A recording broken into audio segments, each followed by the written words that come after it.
Our thought for today is a meeting without food should be an email. Today we look at our first reading about Naaman the Syrian, sometimes called Naaman the Leper. He was the commander of the Syrian army, and apparently he was quite loved by the king because he had won many battles and had done such great things for Syria. As you know, Syria was enemies against Israel. They'd even captured a young girl who became the servant of Naaman. And of course, Naaman's major problem was he had leprosy. So even though he had a lot of wealth and a family and a large house, he was still a leper. And he was going to continue to get worse. And yet, this young servant girl was used by God in divine providence to reveal to the woman of the house, Naaman's wife, that, if only Naaman could go to Israel, there is a prophet there who would be able to pray for him, and God would cure Naaman of his leprosy.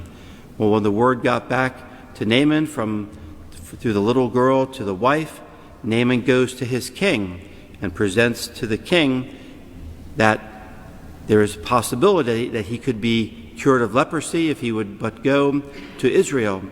And so the king, who loves Naaman, sent him with a letter of introduction and royal gifts, 10 talents of silver, 6,000 gold pieces, festal garments, as a gift for the king of Israel, and presents a letter. And so Naaman shows up to the king of Israel, and of course the king of Israel is told to cure Naaman of leprosy, and he is distraught. He even tears his garments as a sign of complete desolation and being so upset. He believes that the king of Syria is just using this as a trick to begin a war. And yet, so the king wants some more time, so tries to buy some time. But God, of course, tells Elisha what to do. Elisha is the great prophet. So Elisha sends the message to the king to have Naaman come and visit him at Elisha's house. And so Naaman shows up with his retinue and all the servants and all these gifts. And Elisha does not even come outside his house. It's a very poor, humble house. So obviously Naaman is upset with this as well. And Elisha does not even come out of the house. He just sends a servant outside to tell Naaman to go down to the river Jordan and wash 7 times. So he's testing Naaman to see if Naaman has faith and obedience and humility. Of course, Naaman is furious. And he says, we have much better rivers in Damascus and Syria than they do here. And so then he refuses to go to the Jordan River to submit to washing. And fortunately, his servants try to reason with him and said, if Elisha told you to do something spectacular, extraordinary, you would have done it. Why don't you do the ordinary and submit? And so he does, and he bathes 7 times in the Jordan River, and on the 7th time he comes out, his skin is like that of a little child, perfectly clean. And then Naaman says, there is truly no God but the God of Israel.